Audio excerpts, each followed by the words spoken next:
o pastor Israel. O pastor Israel é formado em teologia e vai estar conosco agora abrindo a palavra e sendo um instrumento de Deus para trazer ao nosso coração a mensagem do céu. Que Deus possa usá-lo mais uma vez de forma poderosa, pastor Israel. Amém. Muito obrigado, pastor Kennedy. Um bom sábado a você, querido amigo, querido irmão. Que privilégio poder voltar à Igreja da Calçada. Que privilégio é poder voltar à Igreja da Calçada. Estive aqui no ano passado e que prazer é voltar aqui. Prazer também encontrar aqui alguns amigos. Tem o pastor Kennedy, né? O pastor Kennedy, para quem não sabe, foi o meu entrevistador do vestibular de teologia, né? Antes de ir para a faculdade, o pastor Kennedy fez a entrevista comigo. Pois bem, neste momento nós vamos abrir a palavra do Senhor. Para tanto, eu convido a você a fechar os seus olhos. Mais uma vez, vamos falar com o Senhor através da oração. Nosso Pai, que privilégio é estarmos em Tua presença para ouvir o Teu recado para a nossa vida. Portanto, nesta manhã, fala profundamente ao nosso coração, toque a nossa vida e que sejamos inundados pelo poder restaurador do Teu amor. Tudo isso te clamamos no nome de Jesus. Amém. Abra sua Bíblia no livro de Números, capítulo 21.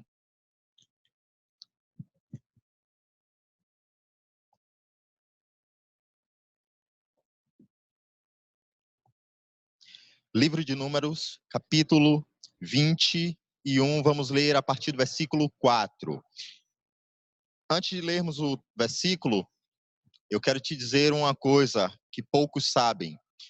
No hebraico, o livro de Números ele é chamado de Bamidbar. O que quer dizer isso? Bamidbar. Bamidbar quer dizer no deserto. No deserto. Então, tudo aquilo que nós lemos referente ao livro de Números aconteceu onde? No deserto, tá bom? Agora, por que aqui na nossa Bíblia tem esse nome de Números? Tem esse nome escrito do livro de Números pela Septuaginta, que era a versão grega do Antigo Testamento. Então, a nossa tradução adotou isto. Se trata do número dos israelitas adultos que saíram do Egito, tá bom? Mas, na língua hebraica, Bar Midbar, no deserto. Então, vamos analisar alguns tópicos daquilo que aconteceu onde? No deserto. Números capítulo 21. Vamos ler a partir do versículo 4. Então partiram do Monte Or pelo caminho do Mar Vermelho.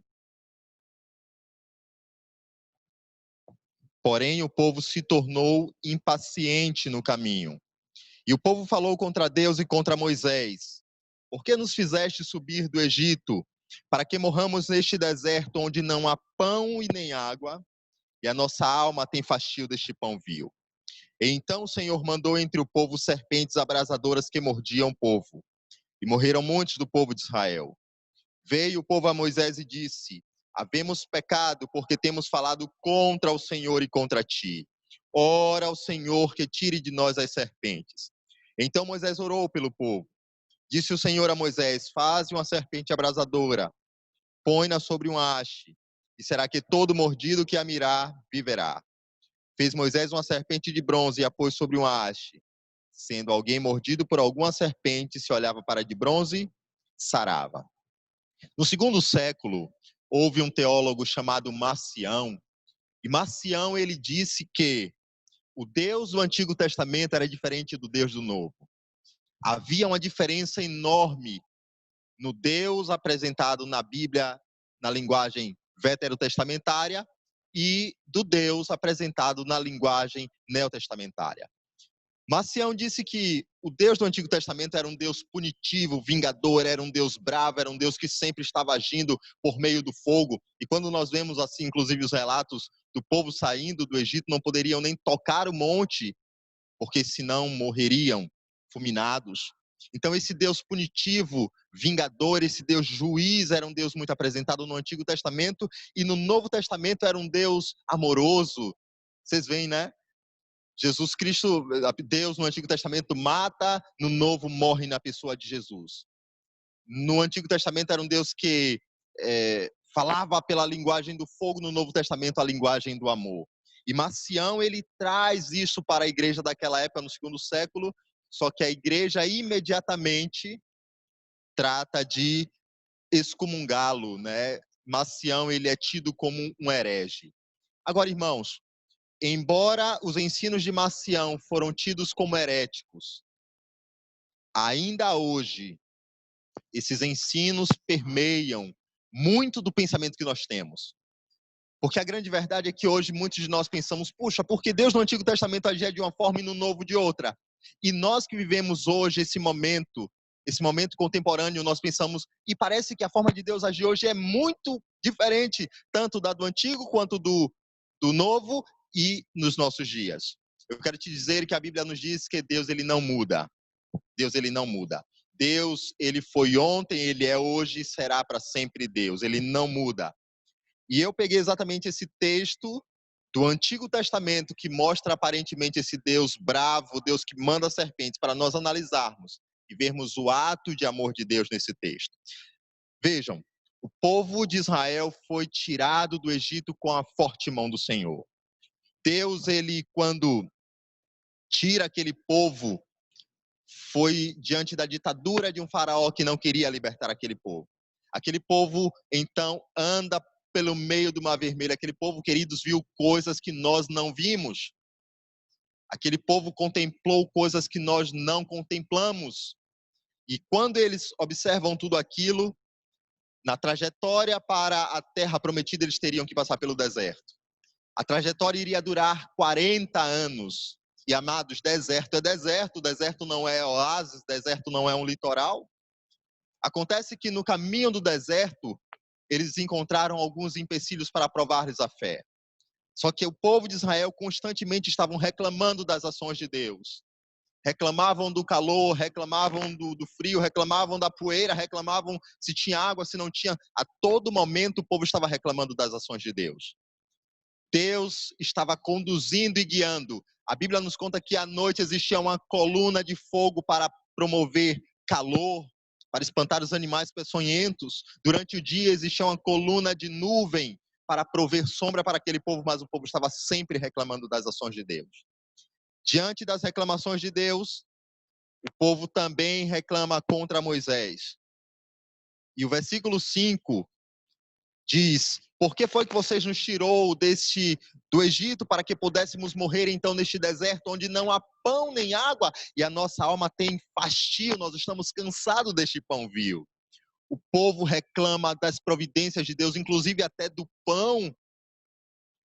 E aquele pão nós entendemos que simbolizava Jesus Cristo, o pão que desceu do céu.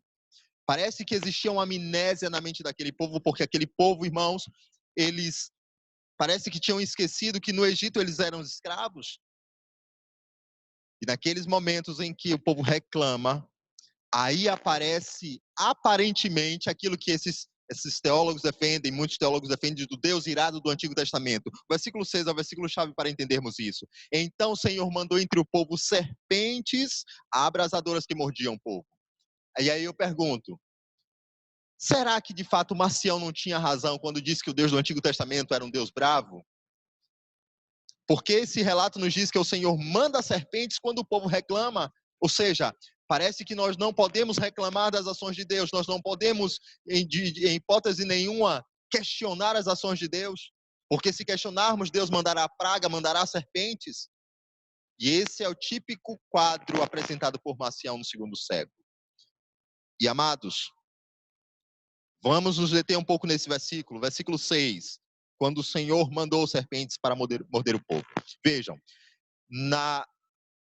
o texto bíblico ele foi escrito em hebraico, o Antigo Testamento, uma parte em aramaico, depois do cativeiro babilônico, e o Novo Testamento foi escrito em grego. A Bíblia que nós temos hoje em mãos é uma Bíblia em português, ela foi traduzida por João Ferreira de Almeida. João Ferreira de Almeida foi um ótimo tradutor. Acontece, queridos, que onde tem a mão humana existem os erros, existem falhas. E João Ferreira de Almeida comete algumas falhas. Existe um ditado em italiano que diz traduttore traditori. O que quer dizer isto? Que todo tradutor é um traidor. Porque aquelas pessoas que trabalham com traduções, nós não conseguimos, irmãos, traduzir com exatidão nem tudo aquilo que aquela determinada língua, determinado idioma quer dizer. João Ferreira de Almeida foi um ótimo tradutor, mas não deixou de cometer erros. A palavra aqui que nós temos, mandou, então o Senhor mandou, na língua portuguesa é enviar, né? Mandar, permitir que aconteça. Dá-nos a ideia de que Deus vai lá e manda as serpentes picar o povo. Mas na língua hebraica essa palavra é uma palavra conhecida como Naishalá. O que quer dizer Naishalá? Mandou. Só que, queridos, Naishalá não somente quer dizer mandou, depende do tronco verbal em que ele está inserido. Na língua hebraica, escuta isso, é uma coisa fácil de se entender. Existem troncos verbais em que uma palavra num tronco quer dizer uma coisa, mas quando ela está em outro tronco quer dizer outra. É mais ou menos essa ideia do que eu vou dizer para você. A palavra pena em português. Pena tem vários significados. Pena pode dizer pena de dó, sentir dó. Pena pode ser a pena que o juiz aplicou, né? Sentença. Pena, nós falamos como adventistas, antes falávamos muito pena inspirada, falando dos escritos de Ellen White. Pena, né, como castigo, ele vai penar na minha mão, ela vai penar na minha mão. Então veja, uma palavra de 4 letras tem vários significados. Então, queridos, Naishalá, na língua hebraica, também quer dizer a mesma coisa, dependendo do tronco verbal em que ela esteja inserida. Infelizmente, o tradutor, ele põe a palavra mandou, mas quando nós olhamos no texto original, não é a palavra mandou especificamente. Está num outro tronco verbal que quer dizer deixar livre, deixar solto, desimpedido. Você entende? Então, o tradutor vai e põe mandou. A situação, de uma forma geral, foi esta: Deus estava protegendo, Deus estava guardando, Deus estava cuidando. Mas aquele povo, queridos, não reconhecia a forte mão de Deus guiando. Aquele povo não reconhecia que existia um Deus que estava no controle de todas as coisas. Então, quando faltava uma coisa e outra, o povo começava a reclamar e a duvidar que de fato Deus estava à frente. O povo de Israel começa então a pensar que Deus os havia abandonado e deixado a sua própria sorte no meio do deserto. E na verdade Deus estava lá. Diante de tantas reclamações, diante de tantas queixas, diante da revolta do povo contra Moisés e contra o Senhor, sabe o que foi que Deus fez? Como um grande pedagogo, irmãos, Deus vai lá e retira a sua proteção. Naishalá, Deus não manda as serpentes, mas Deus deixa o povo livre, deixa o povo solto, deixa eles desimpedidos. E então agora, quando Deus retira a sua proteção e retira o seu cuidado, o povo estava vulnerável a tudo aquilo que o deserto oferecia. E o que era que o deserto oferecia? Serpentes, escorpiões. O comentário bíblico adventista nos diz que as serpentes eram chamadas de serpentes abrasadoras porque quando picavam, produziam a sensação de ardor. Era como se tivesse sido queimado por brasas. Daí vem o nome serpentes abrasadoras. Que triste ilusão. Deus estava no controle de tudo, porém o povo não reconhecia. O povo não entendia. E na verdade, irmãos, muitos de nós somos como aquele povo de Israel. Quantas são as vezes que nós agimos como aquele povo? Quantas são as vezes em que nós duvidamos de que Deus está no controle e no centro de todas as coisas? E pelo fato de vir problemas, dificuldades, aflições, perdas, enfermidades, e nós até pensamos: onde está Deus? Será que Deus nos abandonou? Estamos vivendo num período em que uma pandemia toma conta e alastra, destrói vidas. E nós nos perguntamos: onde está Deus? Deus, irmãos, continua onde Ele sempre esteve, no controle de todas as coisas. Deus continua no controle das nossas vidas, ainda que as situações ruins aconteçam. Deus continua presente em nossa vida. O grande problema é que no mundo evangélico, no mundo cristão, existe uma teologia muito forte, chamada teologia da prosperidade, que diz como se Deus tivesse que se rebaixar a tudo aquilo que eu penso, daquilo que eu acho, daquilo que eu quero, como se Deus tivesse que me atender e somente me dar o bem. E quantos de nós somos então influenciados por isso, achando que Deus tem a obrigação de atender todos os meus reclames? Achando que Deus tem que me atender sempre da forma que eu bem quero? Deus continua sendo Deus. Deus está presente no meio do sofrimento e nós precisamos entender isto. Deus continua, irmãos, no controle de todas as coisas. De tantas teorias que rodeiam-se por aí, existe o ateísmo. O que diz o ateísmo? Deus não existe, Deus é uma espécie de invenção do ser humano. E quando o ser humano está envolto nos seus problemas, O homem inventa uma espécie de Deus. Deus é como se fosse uma bengala. Você sabe quando você está se afogando e você procura algo para você se apoiar? Os ateus dizem que Deus ele é uma espécie de apoio que nós inventamos para passar os nossos problemas mais convictos, com mais segurança. Existe, além do ateísmo, existe uma outra teoria chamada deísmo. O que diz o deísmo? Diferente do ateísmo, que diz que Deus não existe, o deísmo diz, há um Deus, Deus existe. Deus criou o mundo e criou todas as coisas. Mas esse Deus criou o mundo e foi então fazer outras coisas. Deus não se importa com essa humanidade. Deus apenas criou. É como um relógio. O relojoeiro criou e o mundo agora se vira segundo a sua própria sorte. Eu não me preocupo muito com o ateísmo. Mas, queridos, quantos de nós somos deístas sem saber? Em meio às nossas angústias, às perdas, aos problemas que nós vivemos, muitas vezes nós oramos, nos inclinamos, clamamos por Deus e nós não ouvimos nem sequer uma resposta às nossas orações. E aí vem o deísmo e sopra nos nossos ouvidos dizendo, tá vendo? Deus se esqueceu de você. Será que Deus ainda se importa com você? Mas, amados, a história do deserto nos lembra que há um Deus que continua à frente de todas as coisas. No momento em que as serpentes começaram a picar o povo e a morrer muitos do povo de Israel, aquele povo reconhece que sempre existiu a forte mão de Deus guiando a vida deles. Aquele povo reconhece que existia um Deus que cuidava, que protegia. Há um Deus que cuida de você em meio aos problemas da sua vida. Será que neste momento estou falando para alguém que está vivendo um dos piores dias do seu viver? Será que neste momento estou falando para alguém que tem vivido uma situação de enfermidade, de perda, de luto? Uma situação em que você parece que esse túnel em que você corre, em que você caminha, parece não ter mais fim? Saiba que há um Deus que cuida de você. Deus, ele é amor. E de Gênesis a Apocalipse, o amor de Deus é revelado. O amor de Deus é mostrado, inclusive nos momentos de caos. Quando o povo de Israel reconhece, queridos, que de fato existia um Deus guiando e conduzindo, aquele povo naquele momento olha para Moisés e diz assim, Moisés, nós temos pecado contra o Senhor. Nós temos falhado contra o Senhor. Por favor, Moisés, ore ao Senhor para que tire de nós as serpentes. E Moisés, naquele momento, vai a Deus e Deus apresenta a solução exata. Naquele momento, queridos, Deus olha para Moisés e diz, Moisés, faça uma serpente de bronze, coloque-a sobre uma haste, e todo aquele que a mirar, todo aquele que a olhar vai viver. Vê, irmãos, um Deus poderoso, um Deus de amor, que se importa com seus filhos. E naquele momento, irmãos, Moisés constrói a serpente, coloca sobre uma haste, e todo aquele que olhava para a serpente, então era curado. Onde está o Deus bravo, punitivo e vingador nesse texto bíblico? O problema nunca esteve com Deus. A verdade é que o problema está conosco, com nós seres humanos. O problema está nas lentes em que nós observamos a Deus.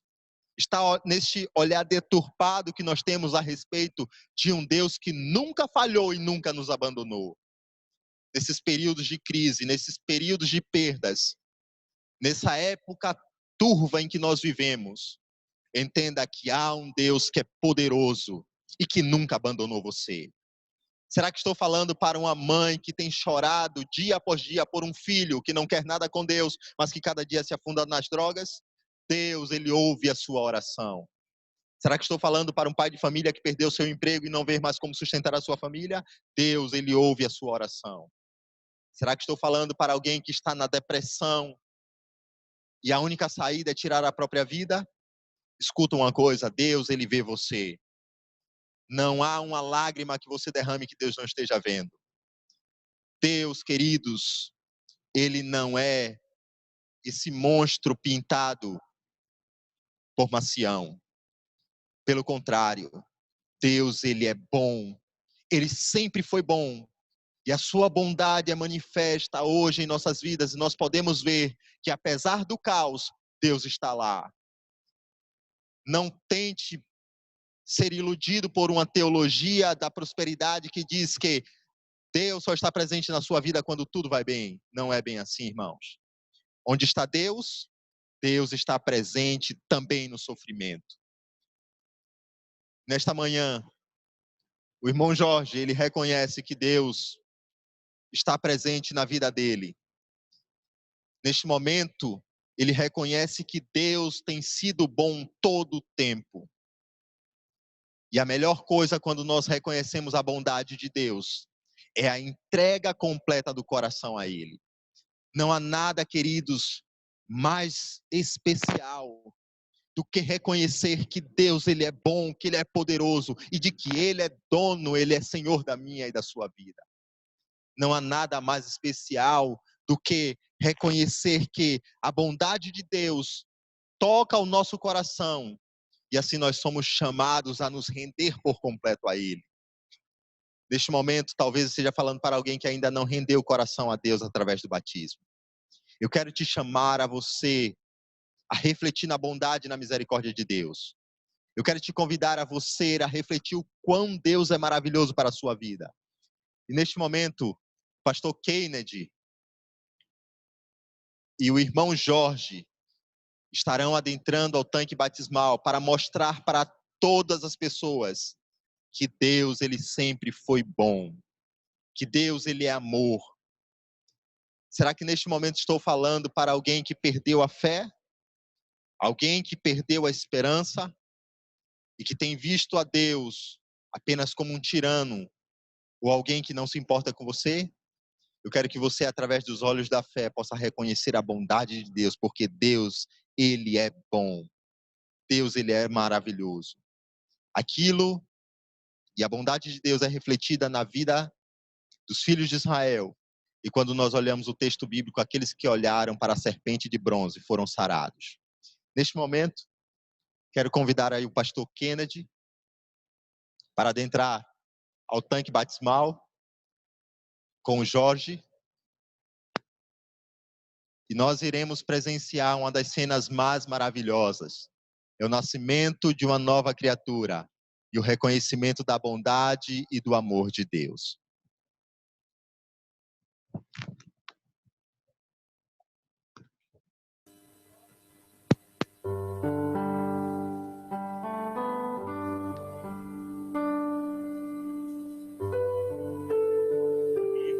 Nesse momento eu queria... Melhorou? Você me ouve em casa? Dá um tchauzinho aí para o seu vídeo para a gente entender aí que está tudo ok. Eu queria então nesse momento convidar a irmã Marinês e que os familiares, os amigos que vieram para presenciar esse momento, tá? Então,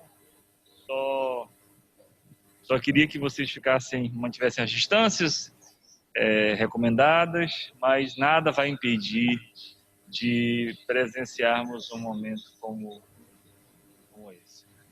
Eu penso que talvez seja interessante outra pessoa segurar o microfone, porque o irmão Maurício está com um retorno e aí acaba mais... eu preciso de microfone.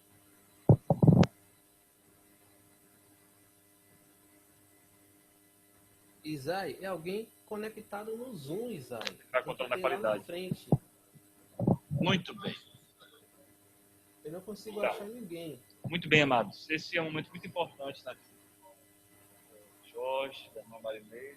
E aqui é uma... O irmão Maurício está conectado no Zoom. Primeiramente, a esposa se profunde para o batismo do marido, viu, rapaz? Acho que benção. Eu imagino a alegria da irmã Marinês, da família. Queridos, há algo que nós precisamos observar nesse sábado. O mundo pode não ter respostas para muitas das suas inquietações modernas e atuais. Mas eu já disse isso no sábado passado e eu volto a repetir. A maior moléstia do nosso Não está aparecendo, não. Não é como os estudiosos. Aí tá Gabriel, eu vou para lá. Dizem que o maior problema na nação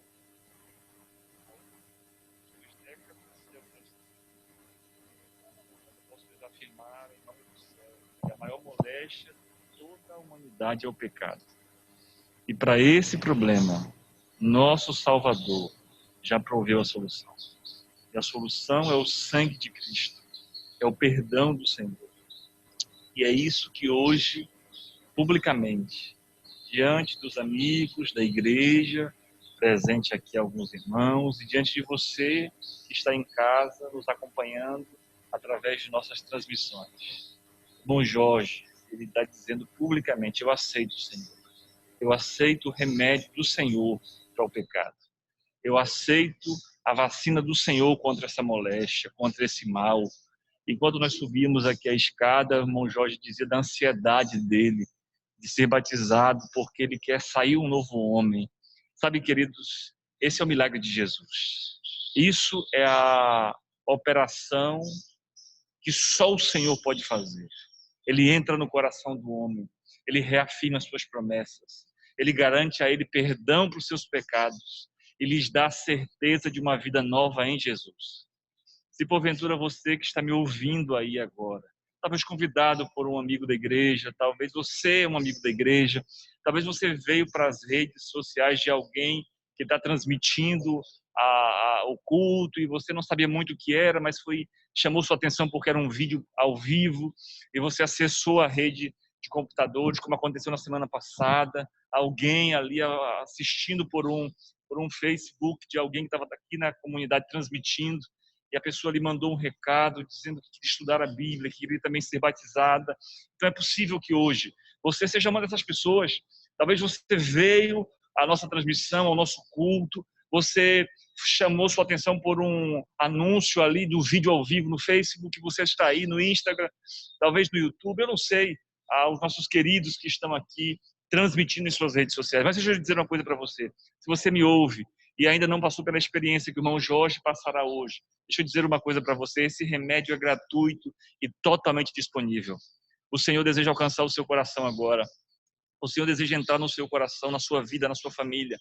Se porventura você está assistindo com alguém, um familiar que ainda não é cristão, está próximo dos seus familiares que já fazem parte da fé cristã, deixa eu dizer uma coisa para você: procure um deles, se direcione a eles, diga que você também aceita, que você quer ver uma vida nova, transformada.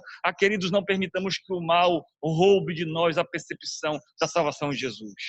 O mal, a cada dia que se passa, se torna mais tirano, mais cruel, mais sagaz. A gente já olha para alguns meses atrás e nós não imaginávamos que algo pior aconteceria do que os desastres que estavam acontecendo. E nós estamos vivenciando agora. E sabe o que vai acontecer daqui a 1 ano, 2, 3, se Jesus não voltar? As coisas vão piorar, porque o mal é assim. Queridos, mas não é isso que tem que tomar conta do seu coração, dos seus pensamentos. O que precisa tomar conta de nós é o sangue poderoso de Jesus, porque ele purifica, ele sara, ele restaura, ele perdoa, ele transforma. E é isso que hoje, publicamente, o irmão Jorge vai dizer para o Senhor e vai convidar você a testemunhar isso de forma tão próxima, de forma tão real. Vamos nos orar?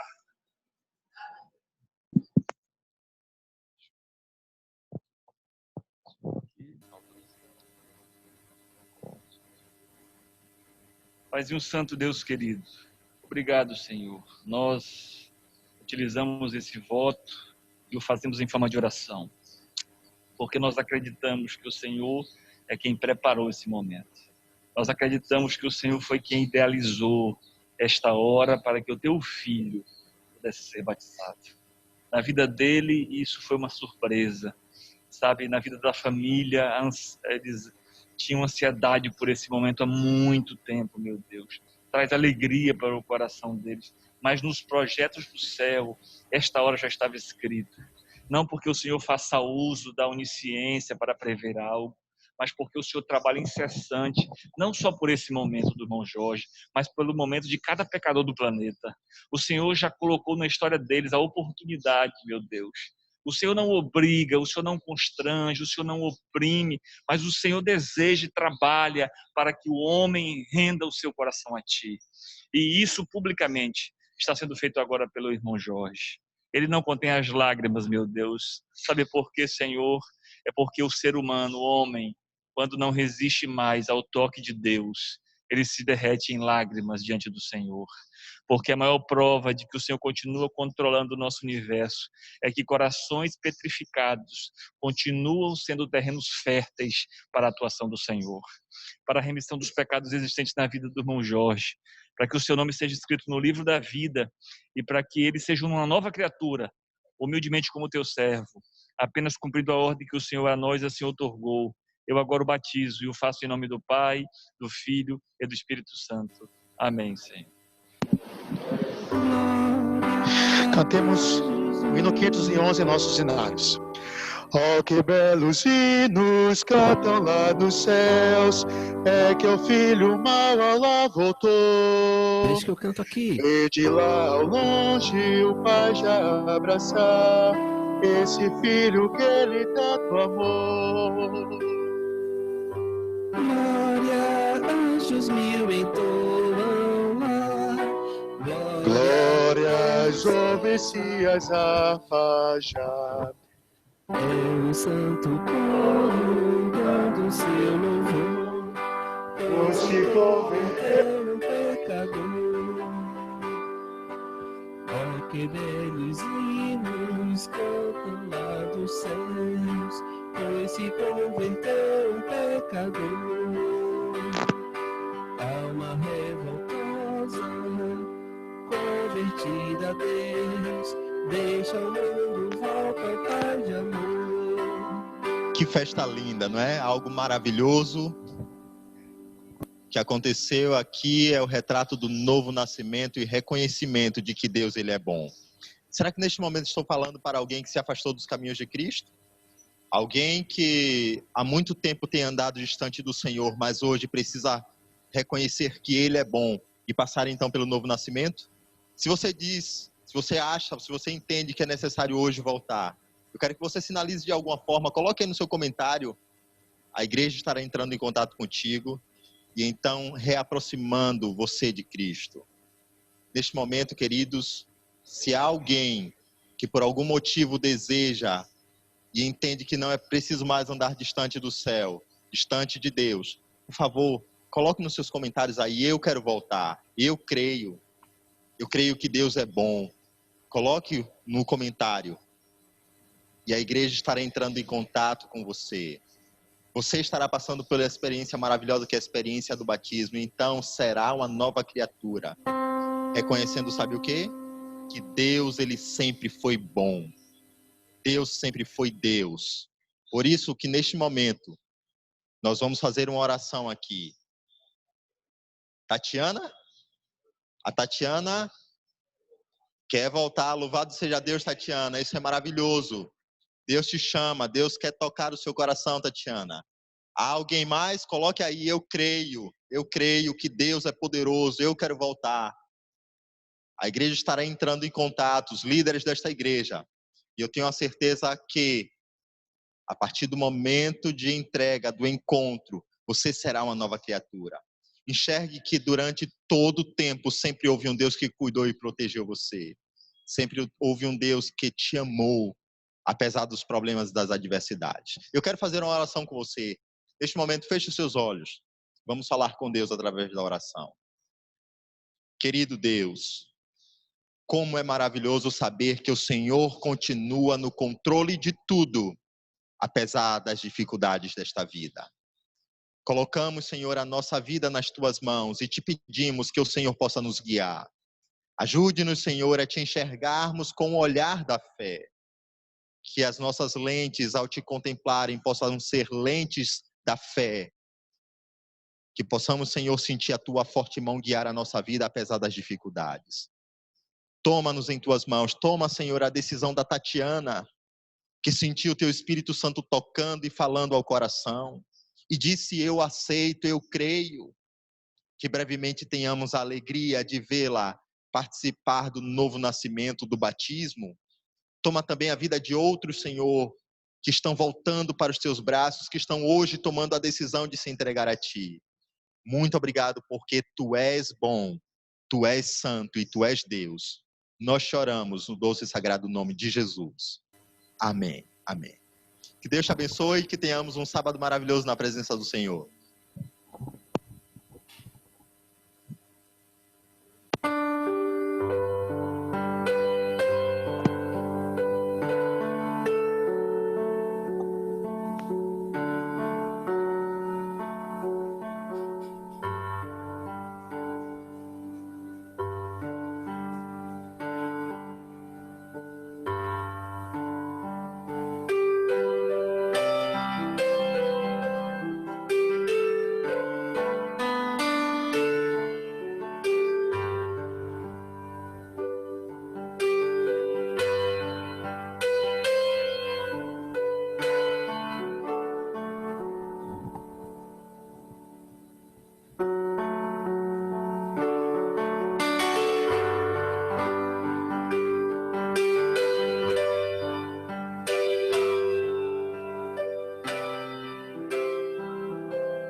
Muito bem, irmãos em Cristo Jesus. Enquanto o pastor está lá se apontando, e já encerraremos, vamos cantar o hino 502, Vaso Novo.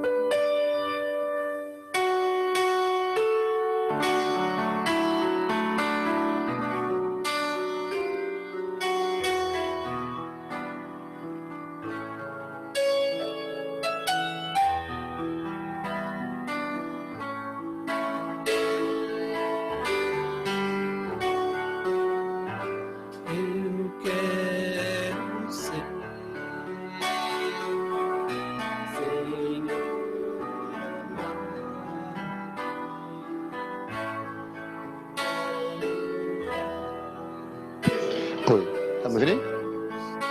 Tá me ouvindo? Gabriel, abre os microfones de todo mundo aí pra gente se despedir. Peça para todo mundo abrir, irmãos. Irmãos, quem quiser falar agora pode abrir seu microfone e se despedir de todos.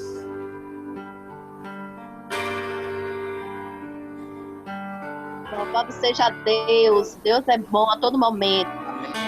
Que Deus continue, Jorge, te abençoando, te dando força, fé, ânimo para essa caminhada que você agora abriu aí para Jesus trabalhar em sua vida, viu? Desejo tudo de bom, meu irmão Jorge. Paz seja convosco. Parabéns toda aí. Você está dizendo que quiser. Obrigado. Mas queremos lembrar que no próximo sábado, novamente, devemos ter batismo. Glórias a Deus. Devemos novamente batismo. Todos vai estarem presentes, amém? Louvado. Uma oração, meus queridos irmãos. Também, para a honra e glória de Deus. Mais uma alma ganha aí para Jesus. Oh, glória! Aleluia, glória a Deus! Mais uma alma no céu. Amém. Aleluia!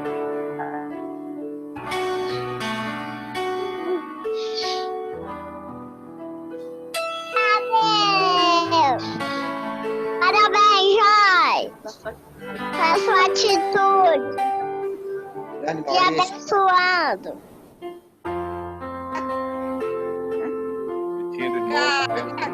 Para o próximo sábado, novamente, devemos ter batismo aqui na igreja da Calçada. Você, essa família toda aí. Glória de Deus.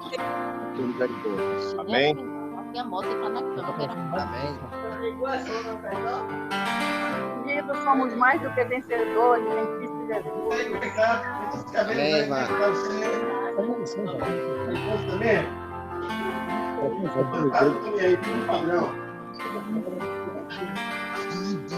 meu. Tá bonito aí. Muita saudade, Como é que tá vocês, né? Oh, meu amor. Como é que tá vocês? Saudade. Morro da saudade. Tia Maria, sai daí do fundo, tá aí, tá claro. Não dá pra ver o rosto de vocês direito, não, tia Mary. Feliz sábado, natural. Feliz sábado. Raimundo, Alvina. Oi, feliz sábado. Mãezinha. A Cristo.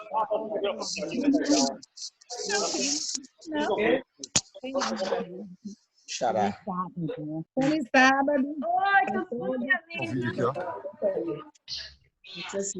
Meus amados, feliz sábado. A gente já desligou aqui a transmissão. Feliz sábado, pastor. Para desejar um feliz sábado para todo mundo, viu? Feliz sábado. Feliz sábado. Pela presença, Até mais. por tudo, tá bom? E pela graça de Deus, sábado que vem, teremos mais batismos, para a honra e glória do Senhor. Amém. Aproveite também, faça o apelo para seu familiar, seu amigo, seu conhecido, para que, Se Deus quiser, permitir eu que essa creio. praga dure, nós tenhamos batismos a cada sábado. Em nome de Jesus. Em nome de Jesus. Deus continue cuidando de você, de sua família, de seus filhos, seus netos, seus negócios, seu coração. Que Deus derrame muitas bênçãos, viu? Grande abraço, queridos. A gente A gente se encontra amanhã em nosso culto online, tá bom? Grande abraço, Deus abençoe. Amém. Amém. Aí, Meire, agora eu tô te vendo direito, Meire. Oi, Meire. Cadê tia? Oi, Alvina. Todo mundo tá vendo eu vi. Tá aparecendo todo mundo aí. Sim.